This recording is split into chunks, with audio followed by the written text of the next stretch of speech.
Okay, we are good to go. So, and like I said, yeah, Jeanette's going to go ahead and moderate, and just if everybody can kind of follow her lead, that would be great. I'm going to just give it a couple minutes here and also log on to Facebook so I can see the comments. Well, it's crazy times out there. And it's got about a 2-minute delay, I think, or almost 2-minute delay. Oh, it does? Okay. It's a pretty big delay, so. See you guys. So, okay, we're on for sure. You got it? All right, I just want to be able to see the comments here. So 2 seconds and I'm right with you. Okay, no worries. Oh, duh. We're on for sure. You got it? All right, I just want to be able to see the comments here. So 2 seconds and I'm right with you. Okay. Okay, hello everyone. I am Jeanette Trompeter and I'm trying to figure out my split screen here. So forgive me for a little distraction as we get things off, but happy to be here with the Pismo Beach Chamber of Commerce and some representatives from the Pismo Beach Chamber of Commerce and also from the County of San Luis Obispo. And because nobody knows which person I'm introducing, I'm just going to go around in the circle and begin with you, Valerie, if you can introduce yourself, and then we'll go to Lisa, Caleb, and then Lynn. So Valerie, go ahead and introduce yourself and your role here today. Hello, everyone. My name is Valerie Mercado, and I'm the Vice President at the Pismo Beach Chamber of Commerce. And we just put these learning curve summits together in hopes to help the community better understand what we've got going on. Introduce yourself and your role here today. And Lisa? Hello, everyone. My name is Valerie Mercado, and I'm Lisa Krutbosch, and I'm the president of the Pismo Beach Chamber of Commerce. And I'm glad to be here today. Glad to have you. Caleb?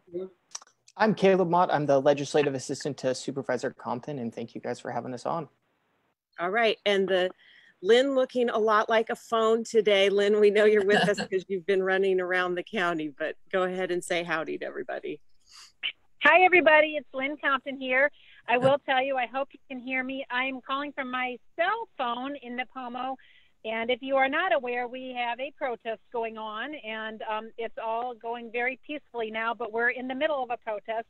It's wrapping up, and there's a group of about 120, mostly look like a little older than high school age students, kids, heading back to the high school now. So everything is going smoothly.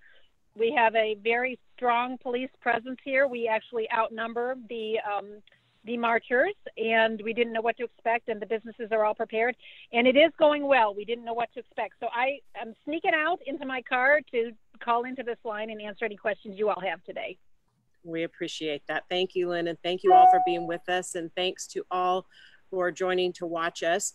The point of this meeting, we did our first one last Thursday, is to just open dialogue, and that's obviously something that all of us know we need to do more of these days, and specifically around COVID-19 and the community and the economic impacts of it in Pismo Beach. The lovely folks at the Pismo Beach Chamber of Commerce asked me to come and MC this because there is a lot of confusion over who makes what decisions in this COVID-19 pandemic, and Chamber of Commerces across, or chambers of commerce across the country have been taking a lot of flack from business owners over the closures and why they can't, be in business. And so the first thing we want to do is explain to everybody how chambers work. They are not a government organization while you partner with government organizations. Lisa, can you first address that?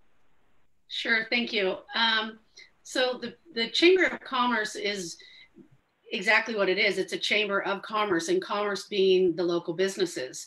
What we do with the chamber is that we help the businesses, we inform them. So we might send them stuff from the city or from the county, but we don't actually make those laws. We just help keep them informed of what's going on.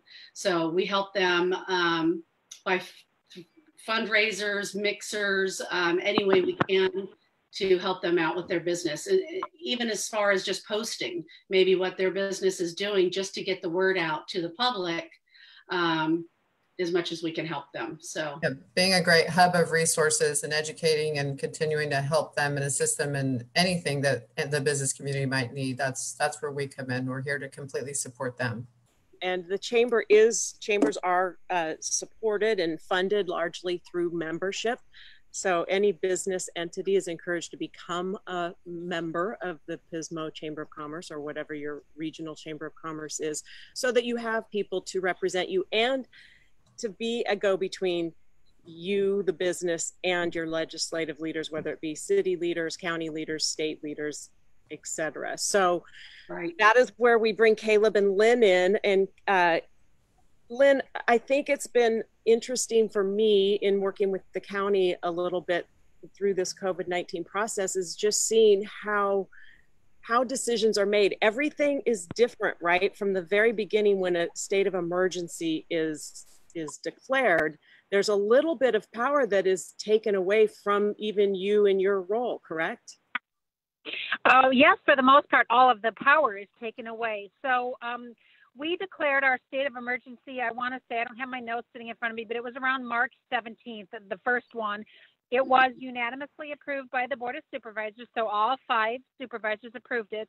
And basically, that was declared to allow our county to react in a nimble way and to, I don't want to say circumvent government, but government rolls very slowly. So by declaring a state of emergency, you could make decisions on the spot if you needed to. You didn't have to post a notice for 2 weeks for meetings or a week, etc. Okay, and by sounds like you're in one of those zones, Lynn, and you're cutting out a little bit. But Caleb, you can probably fit the bill, or maybe it's just my signal, because now you guys are all paused, so maybe it's me. So if that's the case, go ahead. Lynn, let's try again. Can you all hear me? Yes. Yeah, can you all hear me? I can hear you all.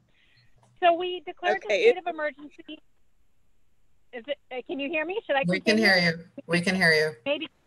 Okay. So we declared the state of emergency, and at that point we put Wade Horton, who was our county executive officer, in charge of emergency services, and Dr. Penny Bornstein, the head of our health department. So the two of them were basically the decision makers in the state of emergency. That lasted 30 days. We re-declared a state of emergency when that expired and continued it for another 30 days. We need to keep that in place until we receive our funding reimbursement from the state and federal government for the money and expenditures we've spent so far, and it will be millions of dollars. So that will stay in place. They are able to issue orders without board approval, and that's just how emergency orders work. I do believe at some point in the near future, the decision making will come back to the board. There are good and bad reasons for doing that, but I think the main reason is to allow them to react in a timely and efficient manner in a crisis situation, and the pandemic is considered a crisis. And really the key decision maker is Dr. Penny Bornstein, the health officer, because we're talking about a situation that affects the health of our individuals. So it does change and shift the power. I do have some angst with it, because I have constituents that want their voices to be heard, and they obviously know their elected representatives, but don't know other people. So it does circumvent the process a little bit. And I do have some angst with that. Some constituents have some angst, but we had a decision at the board meeting on Tuesday to rearrange that, and the decision did not move forward to shift the decision-making process. So it will stay in place as it is right now for the foreseeable future. And we move ahead. I do think we are getting out of the crisis stage. We're looking at under 300. I think Caleb said 288 today, positive cases. Most of those people have recovered. We have only had one death in the county. It was early on. Unfortunately, we don't want any, but we had one death of an elderly person with comorbid conditions. And I'm not sure what the numbers are today, but yesterday we had 4 people in the hospital, 3 in the ICU. So it is a virus. The more we open businesses, back up, and the more people start to commingle, viruses are going to do what they do. More people are going to get sick. We've had more cases in North County than South County, and viruses want to expand. And so you had some more expansion up there, and it's a little bit more prevalent up there. But the decision making really now is in the hands of the governor when it comes to businesses. And the governor has issued a shelter-at-home order, and it has phases. I believe there's 5 phases. We are, as a county, in phase 2, which we are fully into phase 2, so we do not know when we can proceed into phase 3. The governor will put his criteria for moving into phase 3, and we will see if we qualify or don't, and if we don't, what we can do to indeed qualify to open other businesses. But we are fully in phase 2, and the businesses that are able to be opened are opened to the extent they can be opened. Schools are in phase 2, but they have their own decision-making process. Phase 3 includes businesses such as spas, swimming pools, community pools, nail salons, some things like that. Yay. The later stages in terms of events like wedding venues and things like that, I do not believe will be in the next stage. They will probably be in the following stage. Maybe they will allow smaller events in stage 3 and ramp up in stage 4 and 5, but we just don't know what those criteria will be. But the decision maker will be really Penny Bornstein in whether we enter those phases. So I think a lot of people get frustrated with the county and, why can't we open? Why can't we open? It's not a county decision. It is a governor's decision. We let our order expire, so we are now under the governor's order. So if you are happy or unhappy, you need to voice your grievance or joy with the governor, because his office is calling the shots. There was some talk early on when we were stuck in the early part of phase 2 and they were not allowing us to progress into the later phase, whether we should just buck the governor and just declare all businesses could do that. And we were slapped down pretty early, and we were told, if you do that, there will be punishment toward the businesses, and ABC licenses, liquor licenses will be revoked from restaurants, and cosmetology licenses, etc. So we felt like we couldn't protect our small businesses, which are so critical to us here. So we have played by the rules, and I know people are anxious to get, open. I know a lot of businesses feel this is completely unfair. I'm with you on that. I have a lot of angst today while I'm watching 150 people march down the street, and yet we can't let 10 people gather at a restaurant together. So there's just a surreal state going on right now in terms of, what's happening and what's not. But I can assure you, you do have a business-friendly board, and if there's anything that we can do to push the envelope or to get more businesses open, I do think you have 100% support on our Board of Supervisors to do that. So it's just doing it in a manner that doesn't alienate and punish the businesses, I think, is where we're at right now. So that's kind of a quick update. I can answer any questions or talk more in detail if you want. So we kind of lost Jeanette Trompeter, by the way. I think she's trying to get back online, but I guess a question I would have, I know just on a small level, nothing anywhere near what you guys are probably going through, but here at the chamber, the amount of backlash and feedback we're getting and getting beat up for different things and nothing we do is right kind of thing. But for you, what has been the most challenging? What has been the most trying, I guess, on you? Because I think that certainly has happened to a lot of us through this. There has been a lot of backlash. I think the most challenging thing for me has been the frustration. I do believe our county is in really good shape. And even if we increase our caseload in the next week or two by 100 or 200, we're still in really good shape compared to, almost 300,000 in our county and having under, 300 cases. I mean, we're in good shape in our county. I think there's a lot of reasons for that. I think we're pretty spread out in this county and pretty rural and have a pretty healthy population. But so knowing that we're in a healthy county and we're not having issues, still being prevented from moving forward and being kind of held back like some of the bigger counties like LA and San Francisco, where they have had a lot of issues, is very frustrating. And having to tell a small business owner, you can't do that and I can't protect you. So that's very frustrating to me.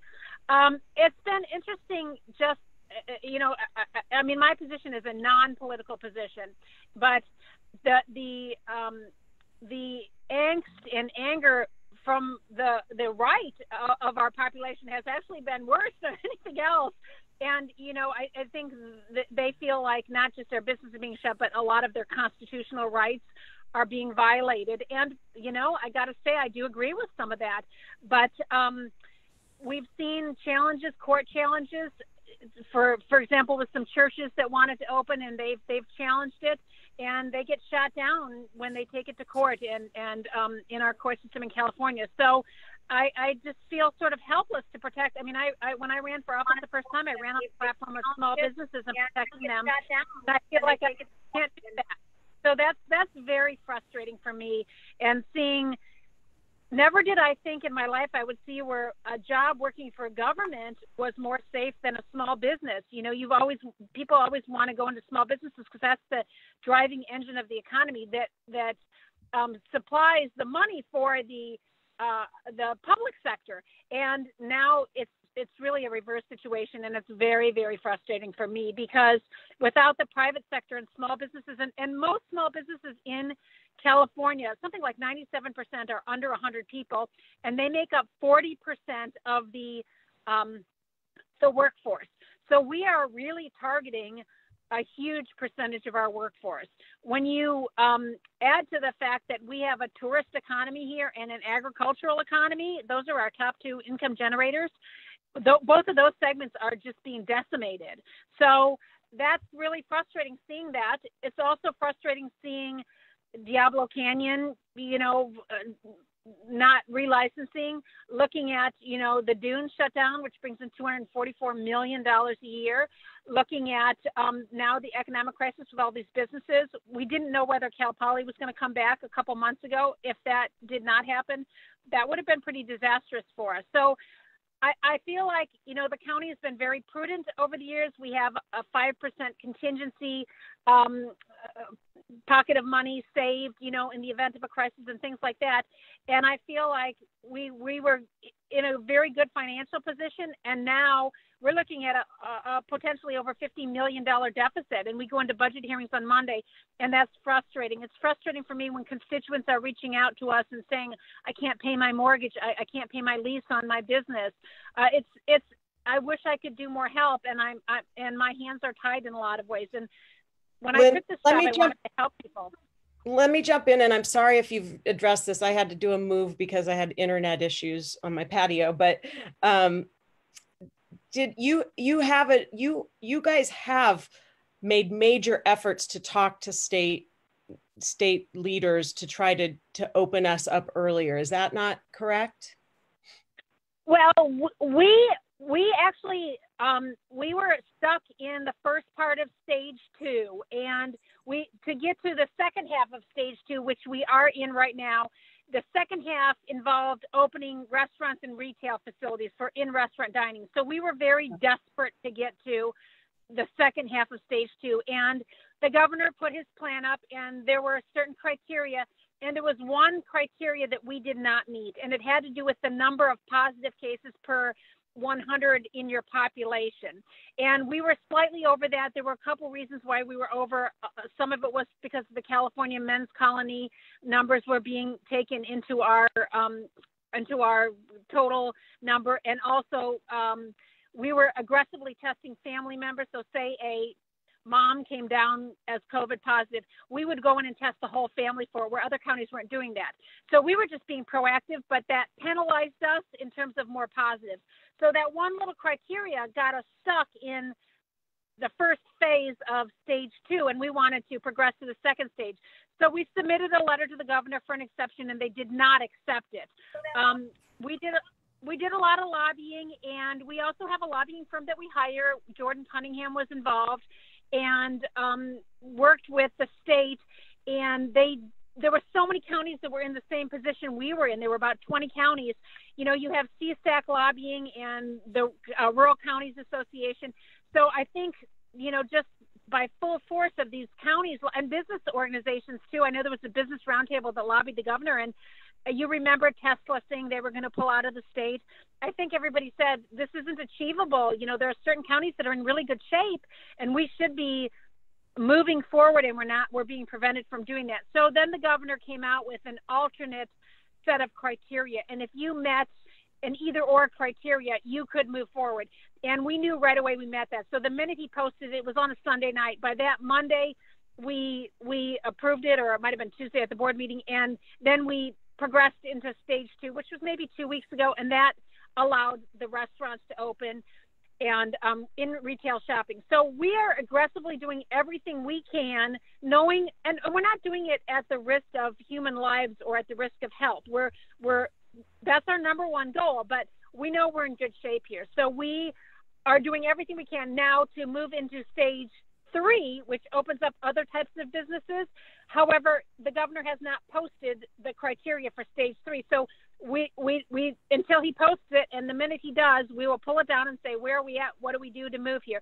So we're moving as fast as we can. I'm very frustrated with, 2.5 months being, sheltering at home and everything. I mean, it's very frustrating.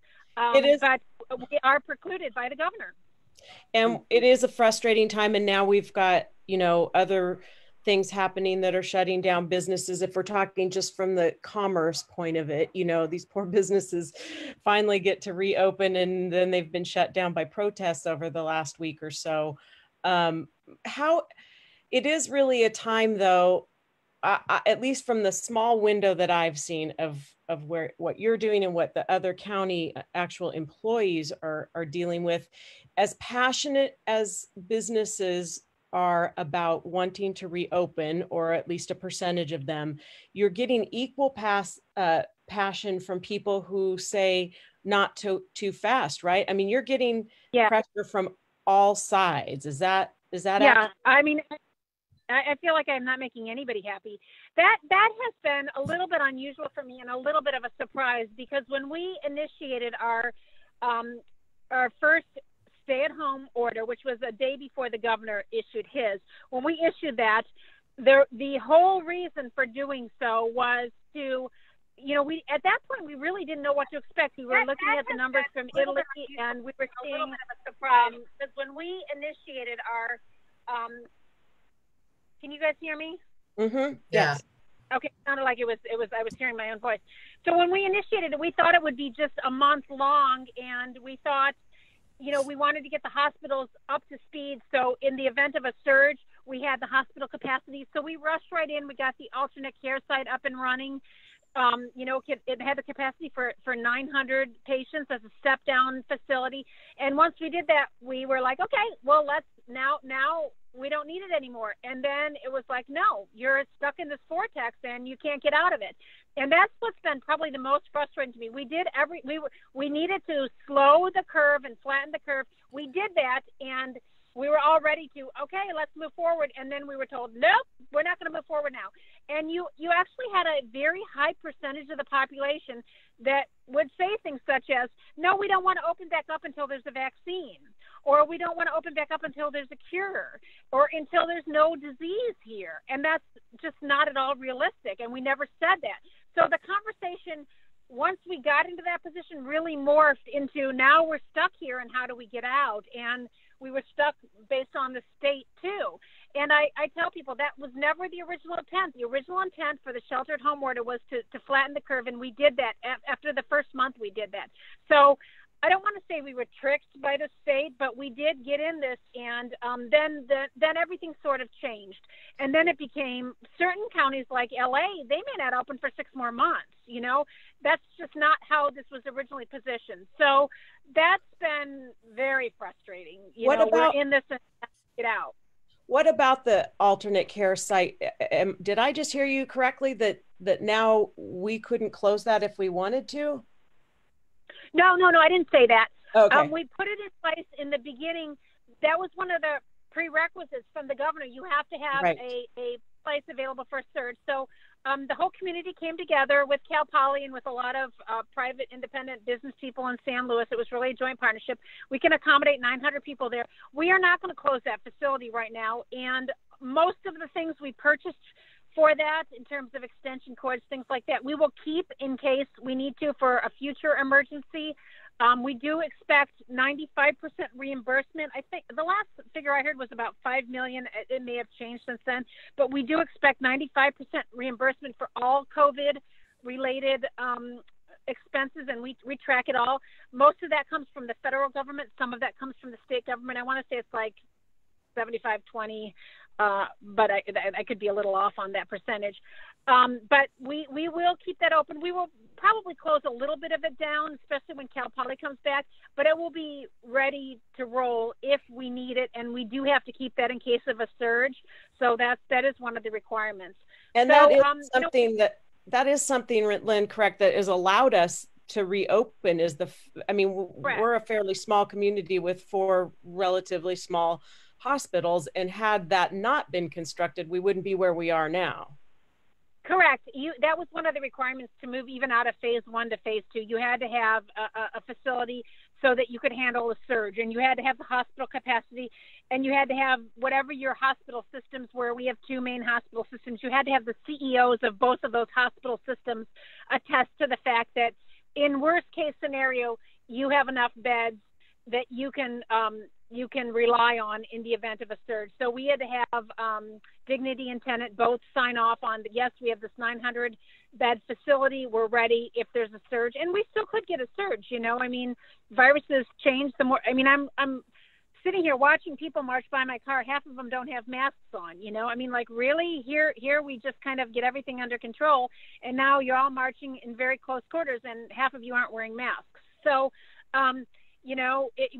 We could use some of that facility. It was never meant to be a full hospital facility. It was meant to allow our hospitals to accommodate the truly sick individuals, and for those that just weren't ready to go home, whether they needed oxygen or something like that. Right. So that will still stay up and running. We may close one wing down when Cal Poly gets back, but we will be ready to reopen it if need be now or in the future if there's another emergency like an earthquake or something like that. But yes, you're right, Valerie, it was required to move even forward at all. So it wasn't really a choice that we had. And a lot of that funding will be reimbursed, thank goodness. All right. Valerie and Lisa, do you have any questions that you would like to ask Supervisor Compton? Well, I just asked a question right before you came back on. So, okay. So Lisa, as it relates to Pismo, the only thing I can think of is I know she's at a protest right now, and I'm hoping that, everything is going safe, and just wondering, what are we doing about all these protests? How do we keep these people from coming, from other counties into our county? And I guess the biggest would be looting. Yeah, so that is a huge concern. So I think the first protest, I want to say, started Monday night in San Luis Obispo. It started out peaceful, and then they got on the freeway. And that was kind of an unexpected turn. If it's in the city limits, the city police department is in charge. So the sheriff, which is actually under the county, but the city police is not under us. The sheriff is sort of secondarily in charge if it's in a city. So the city really kind of was following where they were going, and the group took a turn and got on the freeway. I have been told that will never happen again, and that was not intended. And the groups do seem to want to do that. The one down here in Nipomo, they wanted to go over the overpass and hang a banner. So that seems to be the holy grail. They want to get on the freeway and make their point. And I do believe that the sheriff will never let that happen again. So they did communicate, for example, down here in Nipomo they knew the kid that was organizing it. He was a recent high school Nipomo High graduate. And they sat down with him and said, what is your plan? Where do you want to walk from? We'll escort you. So they had a car before and a car after, and they had 2 4-wheelers on both sides. And it was peaceful today. But the big concern today was, they send out these tweets and Instagram posts, and it goes to other areas. Mm-hmm. The protest in Paso Robles was Tuesday, and there were groups that were bussed in from other communities, and the community really came together in Paso Robles. It was very hot that day, but the community really came together. There was a motorcycle group up there that wanted to protect the community. And when a couple of buses with people coming in from out of the area to instigate, we believe, when they exited the freeway, they saw the motorcycle gang, well, they're not gangs, the motorcycle group, and they saw all the local people that said, we're going to protect our business. And the two buses turned around and got back on the freeway. So I think, you know, I saw down here in Nipomo, and we're just a little community here in Nipomo, but in 3 days, a website went from having 0 people called Protect Nipomo in 2 days to having 1,000 people. And I think the businesses are just, they're mad. They just have suffered 2 months of devastating financial ramifications due to COVID. Now they're starting to open, and they are not going to put up with, you know, people destroying their business. So you had this group that just really popped up. I noticed one in 5 cities popped up. I noticed one in Grover popped up, one in Paso. And I think people are taking back their communities, and no one is opposed to protests if they're, you know, everybody has a First Amendment right. And if they're peaceful and make your point, but trashing a business or, you know, hurting innocent people that are trying to make a living and get back on their feet, I believe businesses are not going to tolerate that. So we saw that in full force here in Nipomo. They do the sheriff here. We did outnumber the protesters. They had about 150. There were a lot of unmarked vehicles, and they were ready and prepared, and it was peaceful. It's not over yet, but I imagine they're heading back to the high school right now, and it has been peaceful so far. They are leaving here tonight, right now, and going up to San Luis Obispo, and they expect a protest in San Luis tonight that will be the biggest one yet. And I think there is some concern with people coming in from out of the area. There are some national organizations involved with that one, and they are concerned about that. So again, that's in San Luis, so it falls under the San Luis PD. They were evacuating the county and the courthouse and everything this afternoon at 3 o'clock, as far as I know. I was told that at the prepping down here. So I think everybody is getting out of town. I noticed yesterday when I left town, they were boarding up, you know, a lot of the buildings and stuff. So I think businesses are just, they're preparing. Unfortunately, they have to prepare for worst case scenario and just hope for the best. I know that there's one planned for Grover Beach and one for Arroyo Grande. I believe Arroyo's is Friday, and I'm not sure when Grover Beach's is. But I will tell you, the sheriff is very well prepared. They're working really hard, but they're prepared. All right, Lynn, this is Jeanette again. The reason that you've had to put up with my technical difficulties is that my office is right downtown. So this is the second day in a row that I've vacated early and brought my equipment home. And I think until it passes, it is a frustrating thing for businesses, although I fully support everybody's right to protest. Fortunately, Wednesdays went off without any problems. There was no violence. And I think, so hopefully the worst of that situation is over. But as these protests relate to COVID-19 and future pullbacks of our loosening reins, can you fill us in a little bit on any discussions with the decision makers on fears that our COVID numbers may go up because of these protests and how that may affect our businesses once again? Yeah, that is very worrisome. Caleb has the numbers. I think we had an increase in 9 or 10 today and 8 or 9 yesterday. Caleb, are you still on the line, and can you tell them what that is? Yeah, absolutely. So right now we stand at 288 cases, plus 9 from yesterday, which ties our second largest jump over this entire emergency as we've declared it. Currently, there's 4 individuals in the hospital, and 3 of those are in intensive care, which mirrors exactly what those numbers were yesterday. And then just to put this all in perspective, countywide, we've had roughly 11,800 tests done by both public and private labs. So we have seen those numbers go up a little bit, but we have been testing a lot. And I, for one, am kind of surprised seeing the crowds that we saw the last 3 weekends in Pismo Beach, that really, except for today is Thursday, for Tuesdays and Thursdays numbers, we have been flat, even with the high numbers of visitors coming the last 3 weeks. And yes, you're correct about that. And you know, I mean, the more people that come out of their homes, the more people are going to get this virus. And that's just how, you know, it's like a parasite or a virus. It wants to infect as many people as it can. And so it is, you know, you're going to see the numbers go up. I'm just thankful it's not the same morbidity as Ebola or something like that. I mean, if you get this virus in, you know, our state or in our county, you have over a 99.5% chance of surviving it.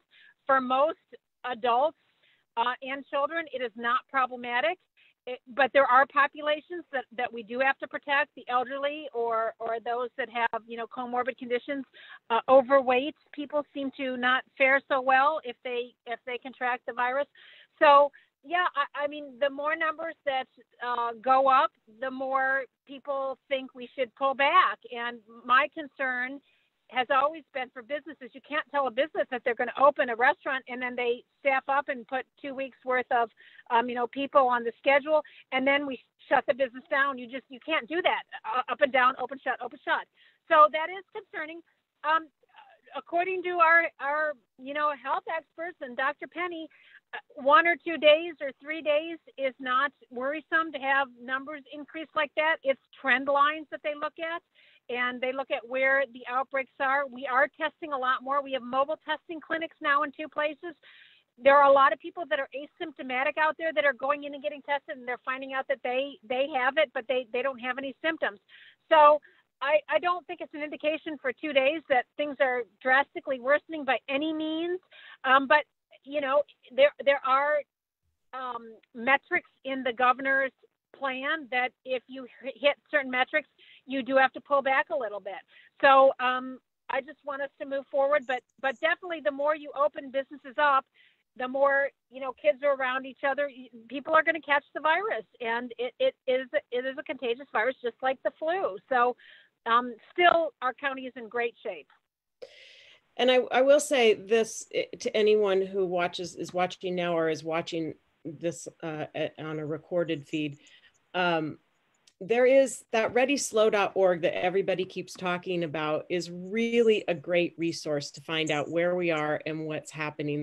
There's so much information on that page, including the press briefings, which you will see, you know, broadcast live on our local TV stations as well. But I mean, it's all questions are asked. It's a pretty open forum, and it kind of, Penny gets into what this means for us and what might happen in the next few days for anything. So I think tomorrow's briefing at 3 o'clock or 3:15 will be important for a lot of us to watch. And I'm sure she'll be asked about these protests and what her thoughts are and what it may mean for business in San Luis Obispo County.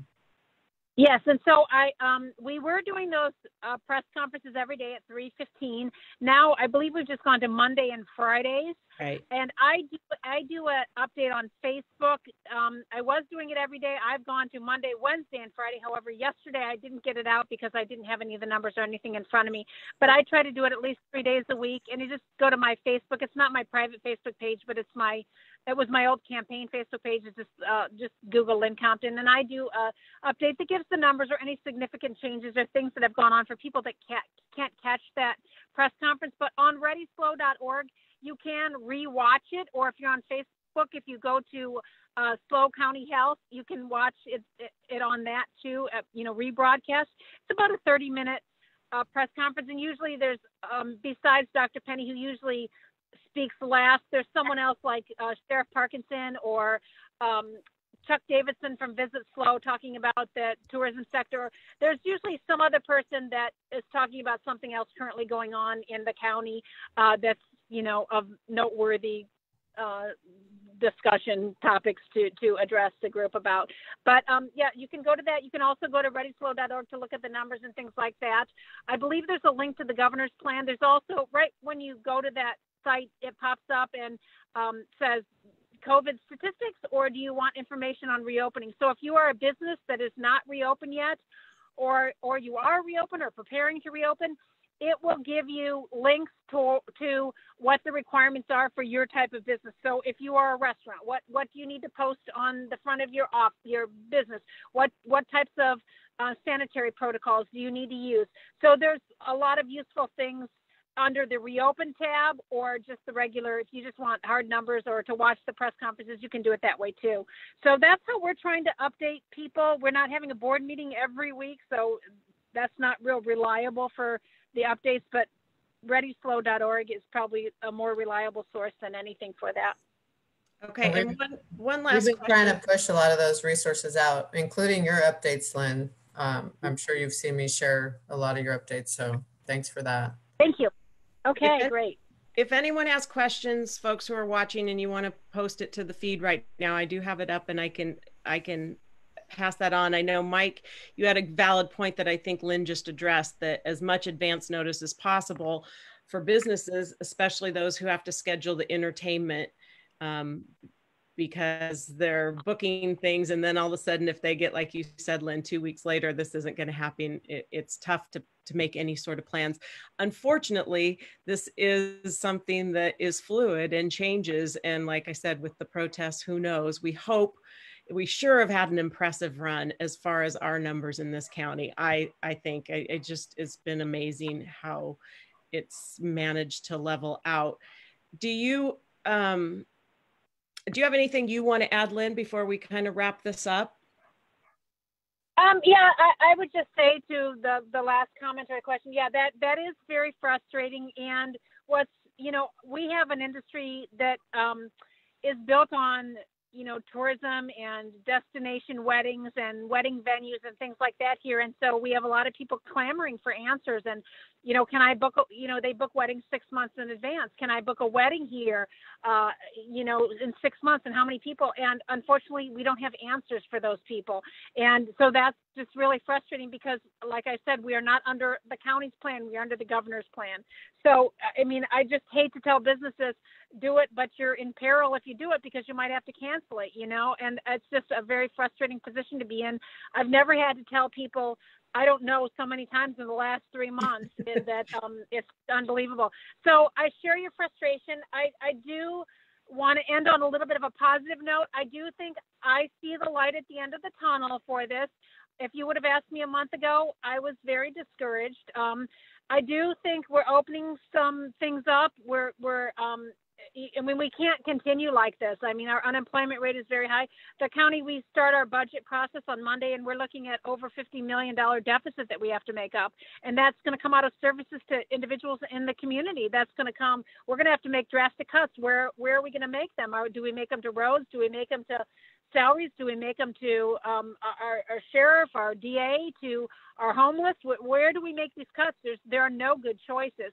So the best thing that we can do, and I believe you have everybody that understands that, the best thing we can do to get our revenue sources back to help the most people in our county is to get our businesses back going. And those are our small businesses that are the backbone.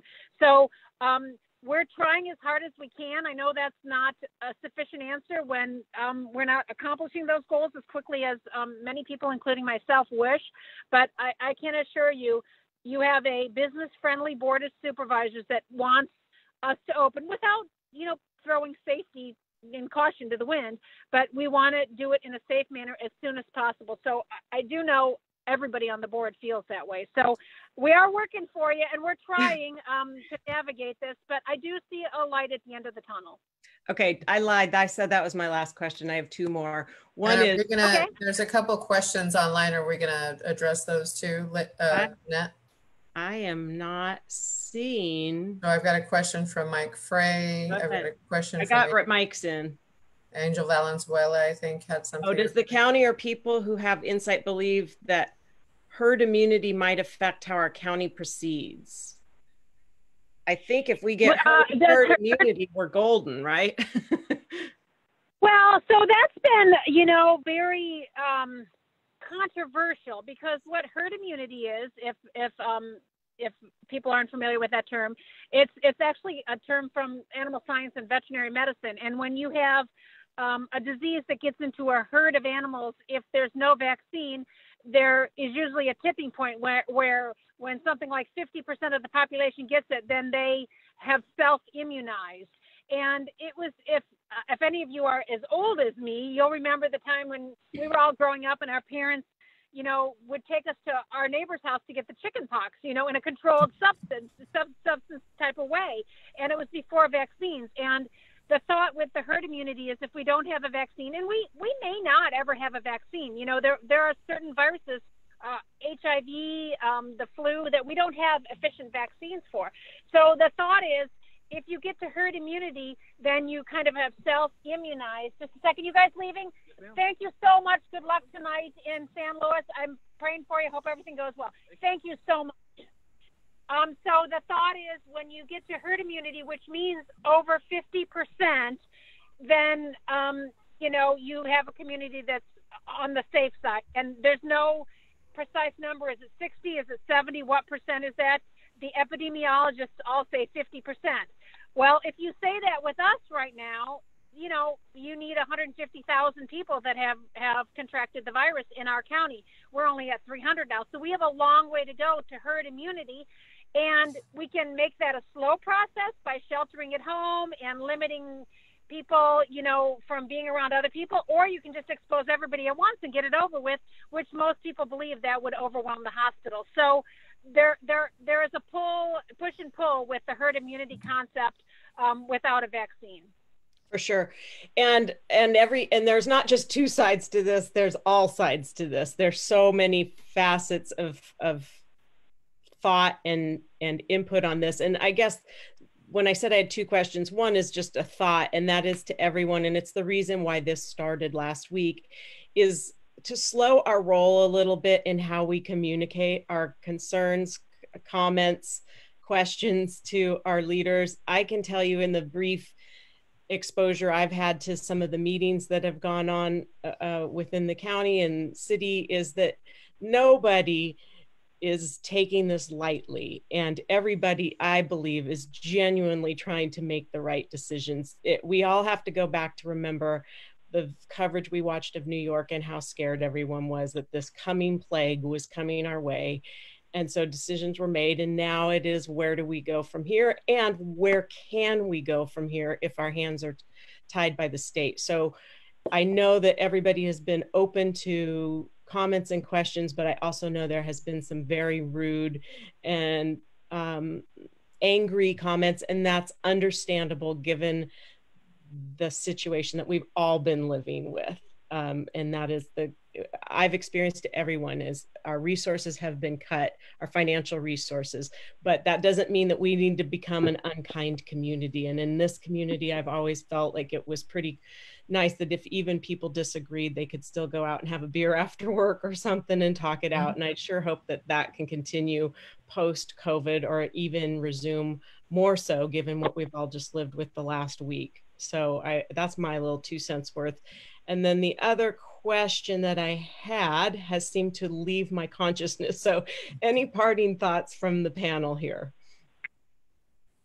I thought that was great, Lynn. I appreciate you taking your time, because I know you have an extremely busy schedule, and it means a lot to, I think, our community, and of course our Pismo Beach Chamber of Commerce and our board, to have you as a guest here today. And I wish you the best of luck on your continued efforts out there, because it's not easy.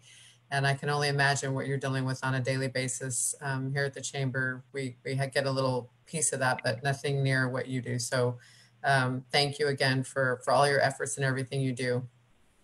Well, thank you. I appreciate you guys, and you guys are a vital part of our economy with the tourism business. I mean, centered right there where you guys are located. So we want you guys back up and running. And, you know, it's kind of been interesting with this whole, you know, 50% capacity at hotels. And I've noticed some people getting a little edgy, community members, not the hoteliers, but the community members saying, well, you know, the tourists, they just bring in, you know, trash and they don't clean up after themselves. And I try to remind people that without tourism and you guys being a vital part of that, our county would not have the restaurants, we wouldn't have the attractions, we wouldn't have the things that we have. And we are vitally dependent on the tourism industry, and it is Pismo and Shell Beach and Avila and that area where you guys are located.